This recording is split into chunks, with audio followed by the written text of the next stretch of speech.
আসসালামু আলাইকুম রহমতুল্লাহি বারাকাতুহু। আপুরা, আউযু বিল্লাহি মিনাশ শাইতানির রাজিম। বিসমিল্লাহির রাহমানির রাহিম। রাব্বি ইশরাহ লি সাদরি ওয়া ইয়াসসির লি আমরি ওয়াহলুল উকদাতাম মিন লিসানি ইয়াফকাহু কওলি। আপুরা, শুরু করছি হচ্ছে লাস্ট এপিসোড, যেখানে আমরা মুসা আলাইহিস সালামের সাথে আল্লাহর কনভারসেশন নিয়ে কথা বলবো। আগামী এপিসোড থেকে আমরা ইনশাআল্লাহ কথা বলা শুরু করব মুসা আলাইহিস সালামের সাথে ফেরাউনের কনভারসেশন, এবং দ্যাটস গোইং টু বি, মানে ইনশাআল্লাহ সেখান থেকে আমরা অ্যামেজিং সব লেসন পাবো ইনশাআল্লাহ। আমার পুরো 1 ঘন্টা 1.5 ঘন্টার ওয়েবিনার নেওয়ার প্ল্যান ছিল এক সময় মুসা আলাইহিস সালামের সাথে ফেরাউনের কনভারসেশন নিয়ে। আচ্ছা, তো দেখি এখানে আমরা কয়টা এপিসোডে ওই জিনিসটা শেষ করতে পারি। যাই হোক, এখানে আমি যে জিনিসটার দিকে আপনাদের একটু দৃষ্টি আকর্ষণ করব সেটা হচ্ছে যে আমরা তো দেখলাম যে হারুন আলাইহিস সালামকে সহযোগী হিসেবে চাইলেন মুসা আলাইহিস সালাম, এবং আল্লাহ সুবহানাহু ওয়া তাআলা সেই অনুগ্রহ হচ্ছে বা সেই দোয়া হচ্ছে অ্যাকসেপ্ট করলেন। এরপরে হচ্ছে যে মানে কয়েক স্তরে আসলে জব ডেসক্রিপশনটা বলা হয়েছে, ঠিক আছে। একটা হচ্ছে যে কিয়ামতের কথা বলা হয়েছে, এরপর বলা হয়েছে তুমি ফেরাউনের কাছে যাও, সে হচ্ছে সীমা লঙ্ঘনকারী। এরপরে এখন হচ্ছে যে তোমরা দুইজনে যাও ফেরাউনের কাছে, সে খুব উদ্ধত হয়ে গেছে। এবং এবার সূরা তাহাতে আমরা দেখছি যে একদম স্পেসিফিক দুটো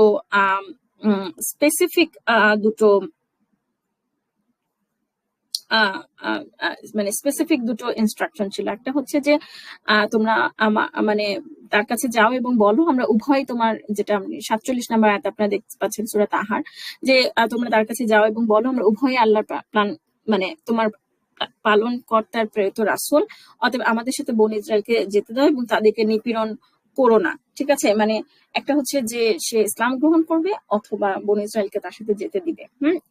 এগুলো আমরা পরেও আবার দেখবো ইনশাল্লাহ। এবং এখানে একটা খুব এক্সেলেন্ট লিঙ্গুইস্টিক ব্যাপার আছে, যে যেমন 47 নম্বর আয়াতে দেখেন যে আল্লাহ বলছে যে আমরা তো উভয়ে তোমার পালন কর্তার প্রেরিত রাসূল। এবং এটা কিন্তু একটা হিউজ সাইকোলজিক্যাল গেম, কারণ ফেরাউন নিজেকে হচ্ছে রব হিসেবে দাবি করতো। তো সেখানে যখন বলা হচ্ছে যে ফেরাউনকে বলা হচ্ছে না যে আমরা আমাদের পালন কর্তার প্রেরিত রাসূল, বলা হচ্ছে তোমার পালন কর্তার প্রেরিত রাসূল, মানে আল্লাহ সুবহানাহু ওয়া তাআলা ফেরাউনেরও রব, ঠিক আছে। আচ্ছা, সো এই সাইকোলজিক্যাল ইস্যু গুলা নিয়ে আমরা নেক্সট এপিসোড থেকে কথা বলা শুরু করবো ইনশাল্লাহ। কিন্তু এখানে যে পয়েন্টটা ইজ ভেরি ইম্পর্টেন্ট, সেটা হচ্ছে যে যেটা আসলে আমি বই মেনশন করেছি, সো আপনার বই 38 নাম্বার পেজে দেখতে পারেন, যে এখানে হচ্ছে যে এই কথাটা আমি একবার একটা লেকচারে শুনেছিলাম, যে দ্য ওয়ার্স্ট অফ দ্য পার্সনের সাথে, worst of the person that ever lived in this earth, ফেরাউন, সবচেয়ে জঘন্য মানুষের সাথে আল্লাহ সুবহানাহু ওয়া তাআলা বলেছেন যে সূরা তাহার 44 নম্বর আয়াতে, যে তুমি তার সাথে নম্রভাবে কথা বলো এবং হয়তো বা সে চিন্তা ভাবনা করবে অথবা ভীত হবে। তো এখান থেকে আমি যেটা বইতে লিখেছি যে দাওয়াতি কাজে খুব গুরুত্বপূর্ণ দুটো মূলনীতি হচ্ছে নম্রতা এবং আশাবাদ বা ইতিবাচক মনোভাব, ঠিক আছে। সো এখন এই জিনিসটা মানে আমরা যদি মানে আমার মনে হচ্ছে এটা নিয়ে আমি ঘন্টার পর ঘন্টা কথা বলতে পারবো, এই দুটো বিষয় নিয়ে। যে যেটা যেটা আমার কাছে মনে হয় যে দাওয়াতি কাজের ক্ষেত্রে সবচেয়ে বড় হিন্ড্রান্স হচ্ছে যে মানে কাকে দাওয়াত দিয়ে লাভ হবে আর কাকে দাওয়াত দিয়ে লাভ হবে না এটা চিন্তা করা। হ্যাঁ, অফকোর্স আমরা প্রবাবিলিটি অ্যাসাইন করব, অ্যাপারেন্ট প্রবাবিলিটি, বিকজ আমাদের হাতে তো এন্ডলেস টাইম নাই। সো আমাদের যার কাছে গেলে প্রবাবিলিটি বেশি আছে তাদের পিছনে আমি হয়তো সময় ব্যয় করব, which might be more efficient, but যাদের ক্ষেত্রে প্রবাবিলিটি কম মনে হয় তাদেরকে আমরা বাদ দিব না একেবারেই, ঠিক আছে। এবং এবং মানে আমার কাছে মনে হয় যে আমরা কখনোই কারো কথা ভাববো না যে সে হচ্ছে গনকেস, কারো কথাই ভাববো না, কারণ কে গনকেস আর কে গনকেস না এটা হচ্ছে গায়েবের knowledge, we don't have that. এবং এখান থেকে একটা জিনিস খুব ইম্পর্টেন্ট, সেটা হচ্ছে যে আল্লাহ সুবহানাহু ওয়া তাআলা আমাদের চেষ্টাটা দেখেন। এই কথাটা আমি 1000 বার বলি, যারা কখনো ইন পার্সন আমার ক্লাস করেছেন তারা সবাই মনে হয় এই কথাটা মুখস্থ হয়ে গেছে, যে আল্লাহ তো আমার চেষ্টাটা দেখেন। হ্যাঁ, তো এই জিনিসটা আপনারা আমাদের খুব বেশি করে মাথায় রাখা উচিত, যে ধরেন আমি কারোর পিছনে অনেক এফোর্ট দিলাম, কিন্তু তার আসলে কোনো চেঞ্জ আসলো না, আমার জীবদ্দশায় তার কোনো চেঞ্জ আসলো না। এটা এটা এটা আসলে বাচ্চাদের ক্ষেত্রে অনেক বেশি হয়, যে যেমন আমার চেঞ্জটা আমার আব্বা দেখে যেতে পারেন নাই, ঠিক আছে।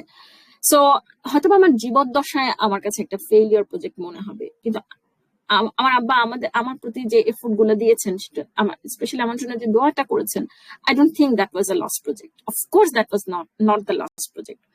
তো মানে আল্লাহর দরবারে কোনো কিছুই আসলে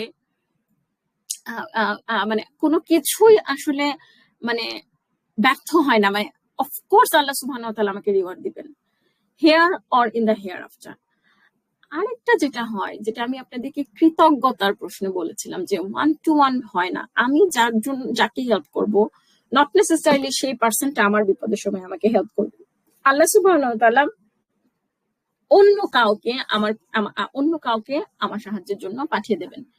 এই জিনিসটা বোঝাটা জরুরি। সেরকম দাওয়াতি কাজের ক্ষেত্রে বিষয়টা বোঝা অনেক জরুরি।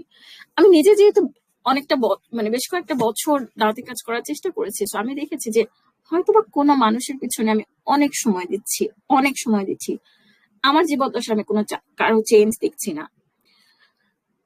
আল্লাহ সুবহানাহু ওয়া তাআলা আমার জীবনে এমন অনেক মানুষকে দিয়েছেন, যাদের পেছনে আমি হয়তোবা 1 ঘন্টা সময় ব্যয় করি নাই, কিন্তু তারা হয়তোবা বলবে যে আমার মাধ্যমে মানে আমার মাধ্যমে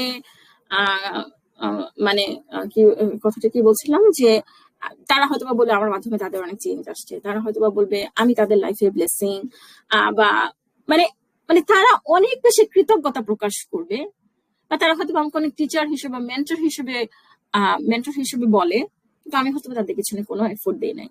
মানে আমি বলতে চাচ্ছি আপুরা, যে এই জিনিসটা বোঝাটা খুব ইম্পর্টেন্ট, যে দাওয়াতি কাজের সফলতা 1-to-1 হয় না। 1-to-1 হয় না বলতে আমি কি বোঝাচ্ছি, যেটা আমি বললাম, যে ধরেন আমি পার্সন এ, তার পিছনে অনেক সময় ব্যয় করলাম, এ হয়তোবা চেঞ্জ হলো না, কিন্তু আমি হয়তোবা পার্সন বি এর পেছনে খুব অল্প সময় ব্যয় করেছি, কিন্তু পার্সন বি এর অনেক চেঞ্জ আসবে, ঠিক আছে। সো আমাদেরকে আসলে দেখতে হবে যে আল্লাহ সুবহানাহু ওয়া তাআলা আমার চেষ্টাটা দেখেন, এবং এই আশাবাদী মন, কারণ হার্টের অবস্থাটা খুব ইম্পর্টেন্ট। এবং আমি একটা জিনিস দেখেছি, যে আমি যদি খুব মেকানিক্যালি কারোর জন্য কিছু করি, যে দাওয়াত দিতে হবে বলে দেয়া, দাওয়াতটাকে একটা দায়িত্ব মনে করা, একটা অব্লিগেশন মনে করা, এটা হার্ট থেকে না আসা, তখন এটা সাধারণত ফ্রুটফুল হয় না। আমি যখন আমার কওম বলেন, আমার ফ্যামিলি মেম্বার বলেন, তাদের জন্য যখন আমি নিজেই টের পাই যে আমার হার্টটা ইনভলভ আছে কি নাই, আমি মেকানিক্যালি আমার ভাইয়ের জন্য দোয়া করতে হবে, আমার বোনের জন্য দোয়া করতে হবে, আমার শ্বশুর বাড়ির জন্য দোয়া করতে হবে, মেকানিক্যালি আমি করছি, কিন্তু আসলে তাদের চেঞ্জ না হলে আমার কিছু এসে যায় না। এরকম যদি হয় ব্যাপারটা, তাহলে আসলে দোয়াটা কাজে লাগে না। দ্যাটস অ্যাকচুয়ালি নম্রতা বা হার্টের অবস্থা, দুটোই আসলে হার্টের অবস্থা, নম্রতা এবং আশাবাদিতা বা ইতিবাচক মনোভাব। এবং আখলাক বা মানে মুসলিম, মানে আখলাক is our lost treasure. And মানে আমার নিজের আখলাকের অবস্থা খুবই খারাপ, ঠিক আছে, খুবই খারাপ। এবং অনেক নলেজ থাকলেও আসলে লাভ হয় না যদি আখলাকটা ঠিক না থাকে, ঠিক আছে। তো এই দুটো খুবই ইম্পর্টেন্ট প্রিন্সিপাল আমরা জানতে পারি এই মুসা আলাইহিস সালাম কে আল্লাহ সুবহানাহু ওয়া তাআলা যে ইনস্ট্রাকশনটা দিলেন ফেরাউনের ব্যাপারে। সো এটা নিয়ে আমরা আজকে কথা বললাম মোটামুটি। তাহলে আল্লাহর সাথে মুসা আলাইহিস সালামের কনভারসেশন এখানেই শেষ। আমি যদি কোনো কিছু মিস করে থাকি তাহলে আপনারা আমাকে কমেন্টে জানিয়ে দেবেন ইনশাআল্লাহ। এবং জাযাকুমুল্লাহ খায়রুন এতক্ষণ শোনার জন্য। আগামী পর্ব থেকে আমরা ফেরাউনের সাথে মুসা আলাইহিস সালামের কনভারসেশন নিয়ে কথা বলবো ইনশাআল্লাহ। আসসালামু আলাইকুম ওয়া রাহমাতুল্লাহি ওয়া বারাকাতুহু।